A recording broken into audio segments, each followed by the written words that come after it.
जुनैद जमशेद के बारे में जब भी बात होती है तो कहते हैं बड़ा ज़बरदस्त आदमी था, उसने मौसीकी छोड़ दी और खुदा की राह पे लग गया, और अगले ही इंस्टेंस में उसके गाने सुन रहे होते हैं पुराने वाले।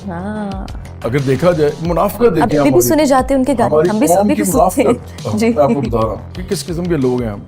जवाद अहमद ने जुनैद जमशेद को मुनाफिक करार दे दिया, लेकिन क्यों?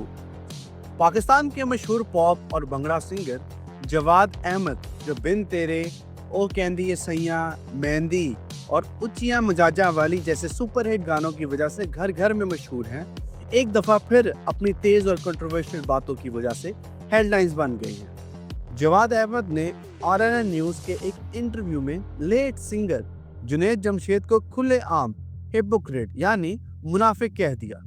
उनका कहना था, आर्टिस्ट थे जुनैद जमशेद, उनका एक गाना था दिल दिल पाकिस्तान। जुनैद जमशेद ने उससे कोई करोड़ों रुपया कमाया उस ज़माने में। फिर एकदम क्या हुआ कि जुनैद को ख्याल आया कि ये मौसीकी जो है ये ठीक चीज़ नहीं है, और वो आखिरकार मौसीकी को छोड़ के तो चला गया। अब दीन की जो भी उसको लगता था कि ठीक है उसने वो कर लिया। जवाद अहमद ने एक्सपोज करते हुए कहा कि एक दफ़ा PTV के प्रोड्यूसर मोहसिन जाफर ने जुनैद से कहा, प्रेस कॉन्फ्रेंस हुई, उसमें हमारे एक दोस्त थे मोहसिन जाफर, जुनैद जमशेद ने कहा कि मैं प्रेस कॉन्फ्रेंस में आज ये ऐलान कर रहा हूँ मौसीकी हराम है और मैं इसको छोड़ रहा हूँ, और साथ उसने ये बात की कि और तो मैं उनके लिए भी दुआ करता हूँ, बाकी जितने भी आर्टिस्ट हैं कि वो भी मौसीकी छोड़। और एक दोस्त थे मोहसिन जाफर, वो खड़े हो गए, उन्होंने कहा कि जुनैद साहब वो तो चलें ठीक है, ये बताइए जो मौसीकी से आपने सारी जतादे बनाई हैं, घर बनाए हैं, सफ़र किए हैं पूरी दुनिया में, अब ये बताएं कि ये सारा हराम है या हलाल है?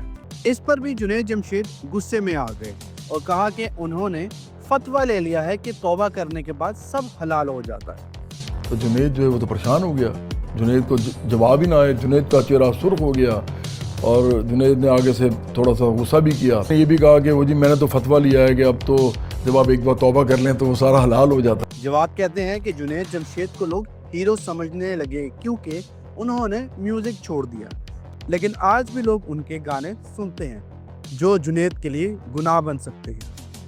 आखिर में जवाद अहमद ने कहा, दीन को पर्सनल रखना चाहिए, पाकिस्तान में वैसे भी इज्जत के साथ म्यूजिक करना मुश्किल है, और फिर इस तरह का रिजिड एटीट्यूड म्यूजिक को और ज़्यादा दबा देता है।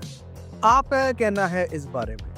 अपनी राय कमेंट्स में ज़रूर दें, और हमारे चैनल पाकिस्तान शोबिज़ अपडेट्स को सब्सक्राइब करें।